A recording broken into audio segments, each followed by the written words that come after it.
Good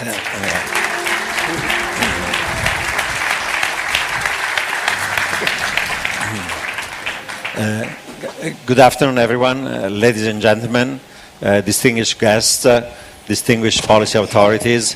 It's a great pleasure and honor being here at this event. I'd like very much to thank Pilosio for inviting me. I think that this theme of building the peace is a critical one, and I'm very honored to be associated with this particular event and this distinguished crowd. And I think that in order to understand how to build peace, we have to think about economic opportunity. When there is growth, when there is job creation, when there is economic and financial stability, then you put also the basis for social, political, geopolitical stability and build peace.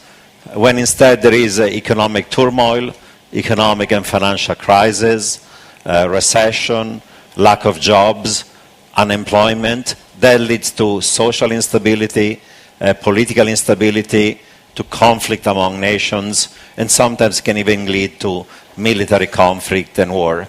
So being an economist and knowing more about economics than about politics, I would like to provide you my sense of what's going on in the global economy, the things that are going right, the challenges, the downside risks, and the things that could go wrong. So I'm going to try to describe you today the global economy and speak about specific regions. And I would describe it as being a glass that is half full and half empty. There are many positive trends in the global economy. Things can go right, but there are plenty of downside risk and vulnerabilities, and things can go wrong. So I think that the realistic assessment will look both at the positives and the negatives, at the opportunities and the challenges. And we should also realize that for every problem, for every crisis, there is an opportunity to resolve it through appropriate policies and economic and financial solutions. So crisis is an opportunity to fix issues that are not stable. So I'll try to make that assessment. I will start to say that if you're looking at the headlines in the newspapers for the last year or so, the negatives probably have been more than the positives. People have been talking endlessly about the Eurozone crisis. People have been worrying about turmoil in the Middle East and the instability that came from the Arab Spring. People worry about potentially a military conflict between Israel and Iran on the issue of nuclear proliferation. People have been worrying about the state of the US economy and the fiscal cliff and the risk of a double-dip recession. People have been discussing whether China could have a hard landing. Certainly I'm going to talk about those downside risks, but I would like to start speaking about what are the positive trends in the global economy. Then I'm going to talk about the downside risk and figure out the balance of the two. I would say there are at least 5 or so positive things that are happening in the global economy. The first one is that we had a severe global financial crisis. We had the worst recession since the Great Depression in 2008 and 2009. But since then, there has been a global economic recovery. That recovery, as I'll discuss, has been stronger in emerging markets, weaker and more fragile in advanced economies.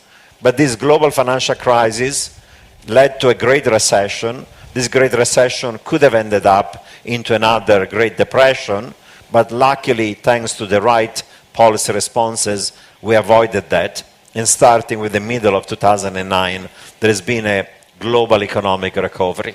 It's very fragile because, as we know, in the Eurozone there is already a double-dip recession, but there is a global economic recovery.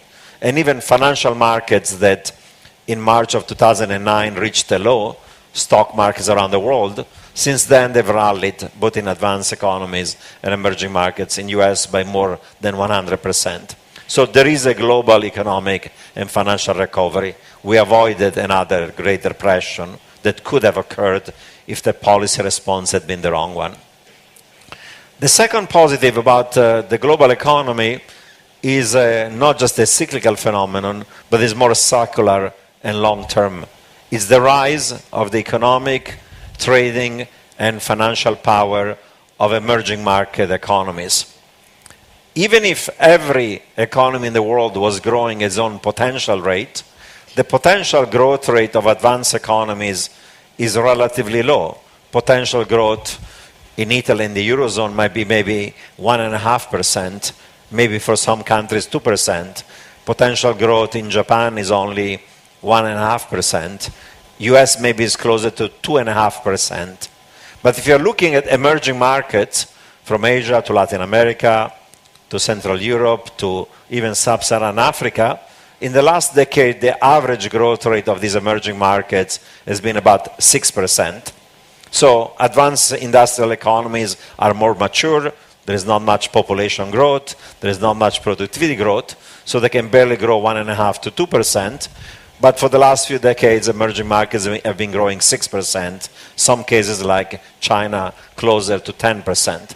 So even if we were outside of a crisis, and even if every country in the world was growing at its potential rate, 6% for emerging markets, 2% at best for industrial economies means that a larger share of global GDP and of global growth is going to be accounted by emerging markets, not just the next few years, most likely in the next few decades. And this story about the rise of emerging markets is really a major shift in the structure of the global economy. You have 2.5 billion Chinese and Indians that are now joining the global labor force, and that's going to have massive effects for the long run. And we're not speaking yet about billions of other people living in Latin America or Sub-Saharan Africa that are also joining the global economy.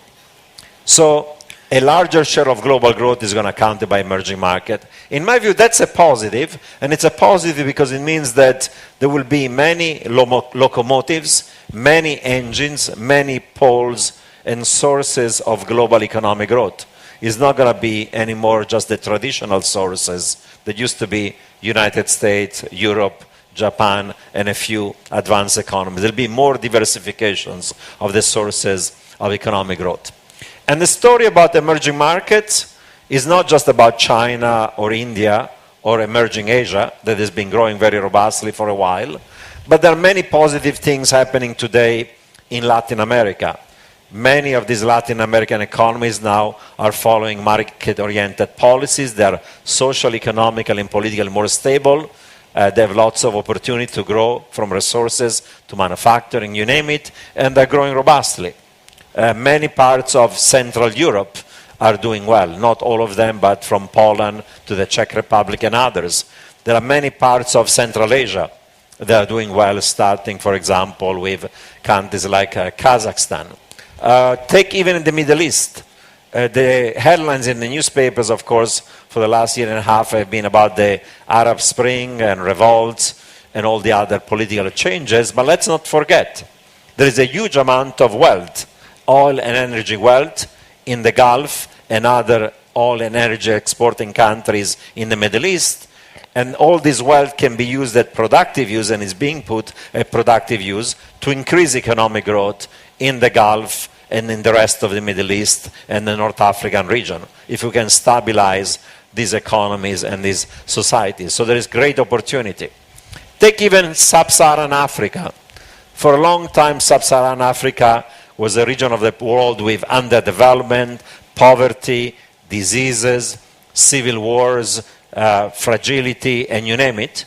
But even Sub-Saharan Africa now is growing 4 or 5% a year. There are great growth stories in East Africa, from Kenya to Rwanda to Tanzania, Uganda. Look at West Africa, from Ghana to Nigeria to Gabon.